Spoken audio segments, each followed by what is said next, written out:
नमस्कार, आप देख रहे हैं न्यूज इंडिया। आपके साथ मैं हूं अभिषेक। भिवंडी में शिवसेना यूबीटी गुट की मार्गदर्शन सभा आयोजित की गई। पूर्व मंत्री और शिवसेना नेता सुभाष देसाई की मौजूदगी में हुई इस सभा में पदाधिकारियों और कार्यकर्ताओं को संगठन मजबूत करने और आगामी चुनाव की तैयारियों को लेकर मार्गदर्शन दिया गया। सुभाष देसाई ने कहा कि महाराष्ट्र भर में शिवसेना नेताओं के दौरे जारी हैं, जिससे कार्यकर्ताओं में नया उत्साह पैदा किया जा सके और उन्हें जनता के बीच जाकर उनकी समस्याओं पर काम करने की दिशा दी जा सके। उन्होंने दावा किया कि कार्यकर्ताओं के उत्साह से पार्टी को नई मजबूती मिलेगी और सुप्रीम कोर्ट से न्याय मिलने का भी भरोसा है।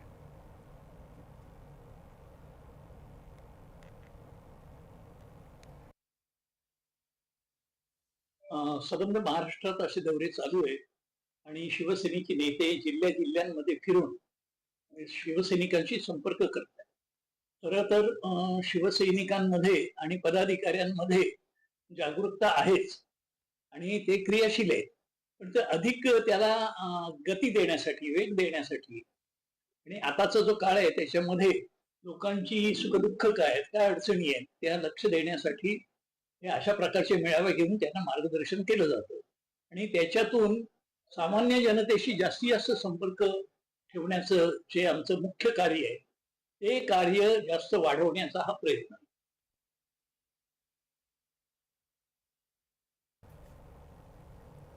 मुंबई में शिवसेना के चुनाव चिन्ह विवाद को लेकर सुप्रीम कोर्ट में चल रही सुनवाई पर डिप्टी सीएम एकनाथ शिंदे ने बड़ा बयान दिया। शिंदे ने कहा कि मामला कोर्ट में विचाराधीन है, इसलिए इस पर टिप्पणी करना उचित नहीं होगा। हालांकि उन्होंने कहा कि कपिल सिब्बल 2 साल पहले भी यही मुद्दे उठा रहे थे और अब वही तर्क दोहराए जा रहे हैं। शिंदे ने 2022 में बनी सरकार का जिक्र करते हुए कहा कि लोकतंत्र में बहुमत का महत्व है और महाराष्ट्र की जनता ने सरकार को अपना समर्थन दिया। उन्होंने भारी बहुमत से सरकार के दोबारा सत्ता में आने की भी बात कही।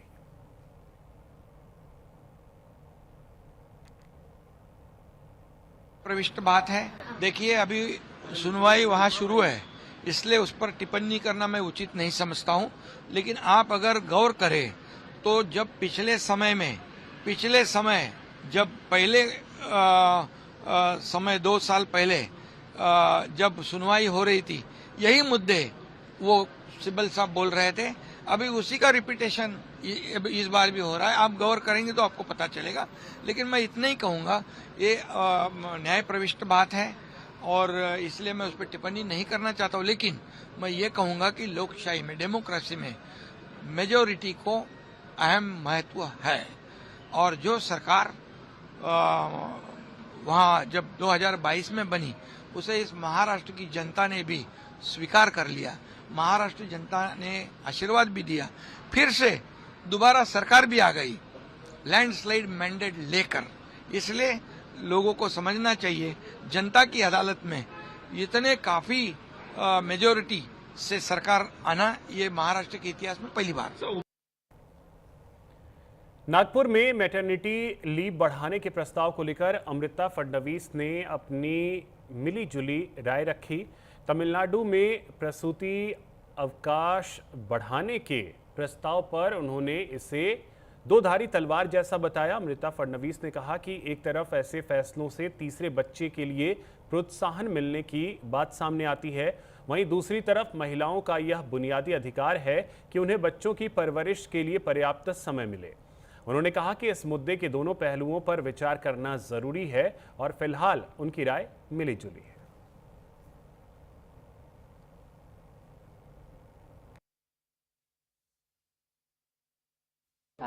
उस बारे में मैं अभी इतना मैंने डिटेल में पढ़ा नहीं, पर ये एक दुधारी तलवार में बोल सकती हूँ। एक तरफ हमारा पॉपुलेशन बढ़ रहा है तो ऐसे निर्णय लेके आप 3rd बच्चे के लिए प्रोत्साहन दे रहे हैं, पर दूसरी तरफ एक फंडामेंटल राइट भी होता है स्त्री का कि वो बच्चा होने पे चाहे 2 हो या 3 उसको समय दे उसके संगोपन के लिए। तो एक तरीके से ये भी उसका एक सोच का भाग है। तो इस पे मैं डिवाइडेड हूँ। I can not speak much. देखिए, कांग्रेस अपनी नई कॉन्स्टिट्यूशन हरदम ही बनाना चाहती है और उसी का ये एक उदाहरण है कि जो बिल पारित हुआ है पार्लियामेंट में, तो उसके खिलाफ जाके उनको एक कुछ नया बनाना है। तो अगर उन्हें ऐसा करना है तो I think so it will be objected on, हमारे लोग ही ऑब्जेक्ट करेंगे, then they will have to face it.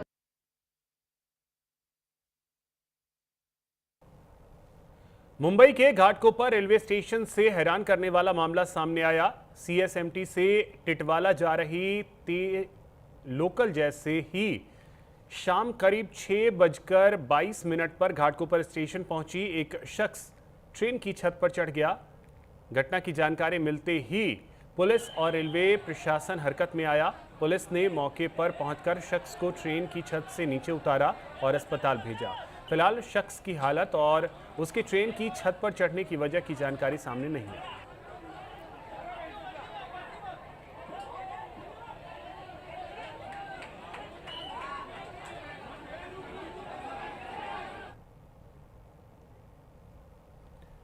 Latur में पुलिस उप महानिरीक्षक शाहजी उमाप ने जनसंवाद कार्यक्रम के तहत 45 शिकायतकर्ताओं से सीधे मुलाकात कर उनकी समस्याएं सुनी। नांदेड़ परिक्षेत्र में इस तरह का प्रत्यक्ष संवाद कार्यक्रम आयोजित करने वाले वे पहले डीआईजी हैं। जनसंवाद के दौरान संपत्ति विवाद, साइबर ठगी, लंबित मामलों की जांच और अवैध कारोबार से जुड़ी शिकायतें सामने आईं। शिकायतों की गंभीरता को देखते हुए डीआईजी ने संबंधित अधिकारियों को तेजी से कार्रवाई के निर्देश दिए। संवेदना शिकायत निवारण प्रणाली के जरिए शिकायतों को संबंधित अधिकारियों तक भेजकर कार्रवाई की निगरानी भी की जाएगी। डीआईजी ने कहा कि लोकाभिमुख पुलिसिंग से नागरिकों का पुलिस पर विश्वास और मजबूत किया जाएगा।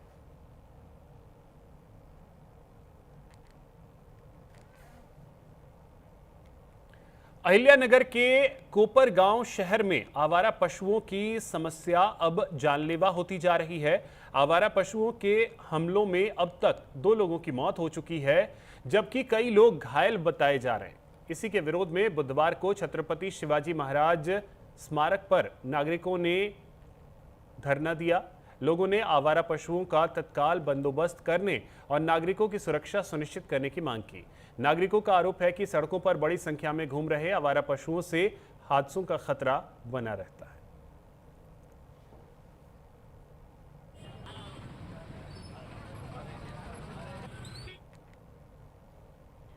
भंडारा में नाबालिग छात्र की चाकू से हत्या के बाद शहर की सुरक्षा व्यवस्था पर सवाल उठ रहे हैं।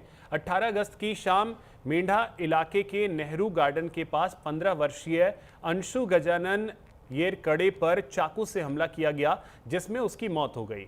अंशु 9वीं कक्षा में पढ़ता था और स्कूल से छुट्टी के बाद घर लौट रहा था। हैरानी की बात है कि हत्या का आरोपी भी नाबालिग है और मृतक का दोस्त बताया जा रहा है। दोनों के बीच पहले से विवाद था और मंगलवार को बातचीत के दौरान फिर झगड़ा हुआ। घटना के बाद आरोपी ने थाने पहुंचकर आत्मसमर्पण कर दिया। वहीं परिजनों ने थाने का घेराव कर सख्त कार्रवाई की मांग की है।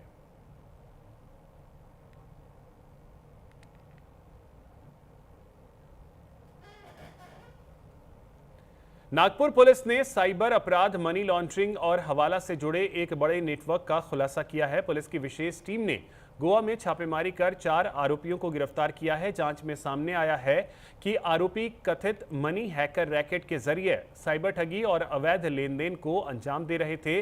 पुलिस के मुताबिक गरीब और कम पढ़े लिखे लोगों के नाम पर बैंक खाते खुलवाकर उन्हें म्यूल अकाउंट के तौर पर इस्तेमाल किया जाता था। जांच में करीब 160 ऐसे खातों का सुराग मिला है जिनमें करोड़ों रुपए के लेनदेन का शक है।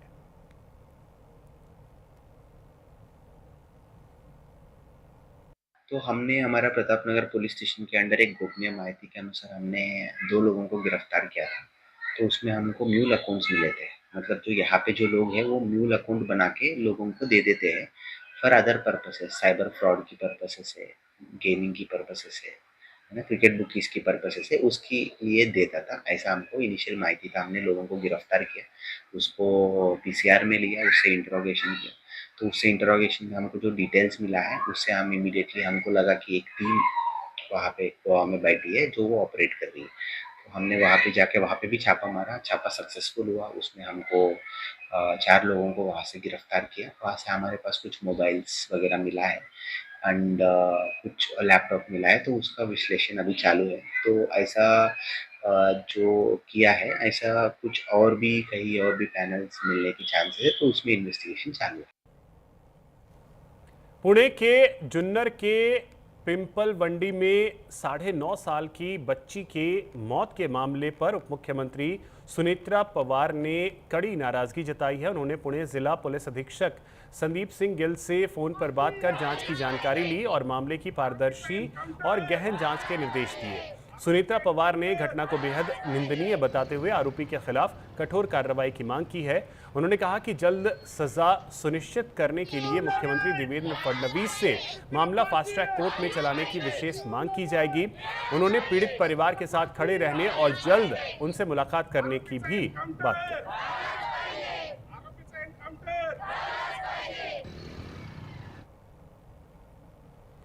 महाराष्ट्र के नागपुर के मनीष नगर इलाके के एक होटल में सनसनीखेज वारदात सामने आई। होटल के कमरा नंबर 302 में 28 वर्षीय शिवानी गजभिये की चाकू से गोदकर हत्या कर दी गई, जबकि उसके साथ मौजूद किरण अत्राम ने कथित तौर पर खुद को घायल कर आत्महत्या की कोशिश की। होटल स्टाफ के मुताबिक मंगलवार रात करीब 9:30 बजे कमरे से चीखने की आवाजें आई। स्टाफ ने कमरे में पहुंचकर दोनों को खून से लथपथ हालत में देखा। शिवानी के शरीर पर चाकू से कई बार वार किए गए थे। अस्पताल ले जाने पर डॉक्टरों ने उसे मृत घोषित कर दिया, जबकि किरण का इलाज जारी है। कमरे से चाकू भी बरामद हुआ है। प्रारंभिक जांच में सामने आया है कि दोनों रेलवे कर्मचारी थे। पुलिस को शक है कि शादी को लेकर हुए विवाद के बाद किरण ने कथित तौर पर शिवानी पर चाकू से हमला किया और फिर खुद को घायल कर लिया।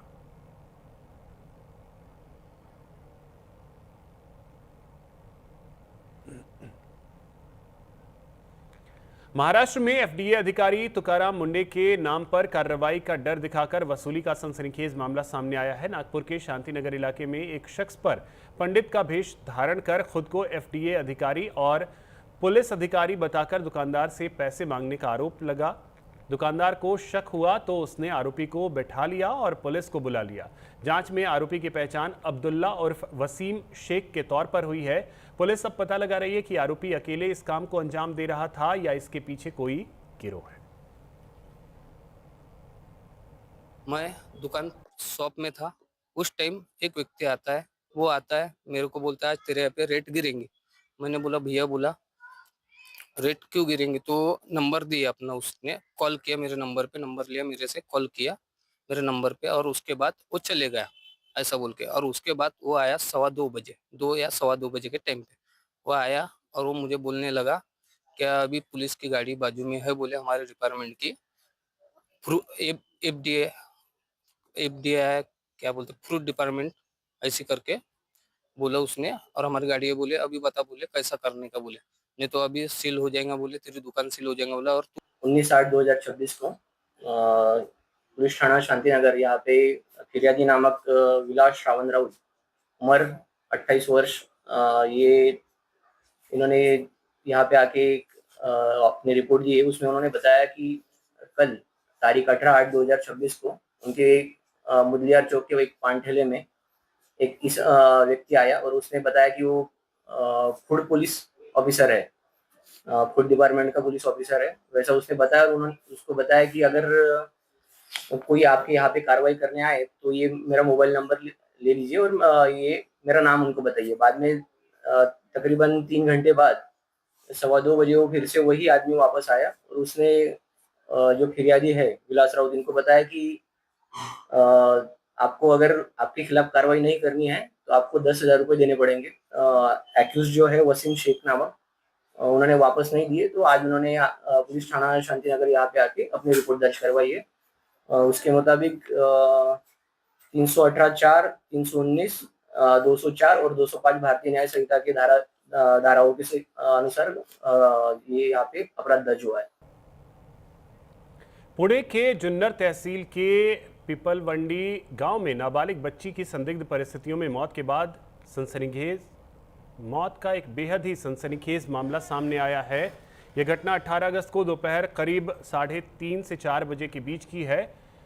प्राथमिक जानकारी के अनुसार एक युवक बच्ची को साइकिल पर बिठाकर गन्ने के खेत के पास ले गया। आरोप है कि वहां बच्ची के साथ यौन अत्याचार करने के बाद गला दबाकर उसकी हत्या कर दी गई। मामले में पुलिस ने संबंधित युवक को हिरासत में लिया है और जांच जारी है।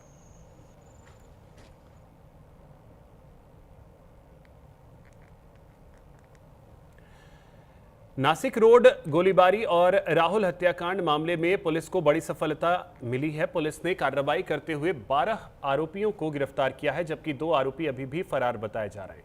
नासिक पुलिस ने इस मामले में कुल 14 आरोपियों के खिलाफ केस दर्ज किया है। पुलिस के मुताबिक मृतक राहुल और आरोपी ड्रग पेडलर थे और दोनों के बीच आर्थिक लेन देन को लेकर विवाद हुआ था। इसी विवाद के बाद गोलीबारी की घटना हुई, जिसमें राहुल गंभीर रूप से घायल हो गया और इलाज के दौरान उसकी मौत हो गई।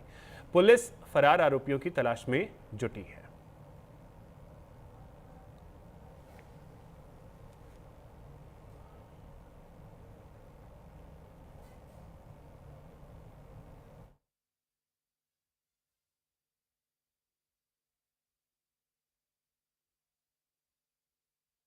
तो देखिए, नासिक से खबर है जहां पे 12 लोगों की गिरफ्तारी हुई है, 14 पर केस दर्ज हुए हैं। अभी भी 2 आरोपी फरार हैं, जिनकी तलाश जो है वो की जा रही है। 2023 साली यांच्या जो गुन्हा होता तो MD ड्रग्सचा त्या ठिकाणी एक कारखाना यांचा सोलापूरमध्ये त्या ठिकाणी त्यांनी चालू केला होता आणि त्या कारखान्यामधून ज्यावेळेस रेड करून जवळपास मला वाटतं 50 किलो MD त्या ठिकाणी हस्तगत करण्यात आलं होतं आणि त्याच गुन्ह्यामध्ये सगळे जे आहेत ते आरोपी त्यावेळेस आतमध्ये होते आणि ही फॅक्ट ऑन रेकॉर्ड पण आहे। पाकिस्तान में इमरान खान को लेकर फिर से सियासी भूचाल मचा है।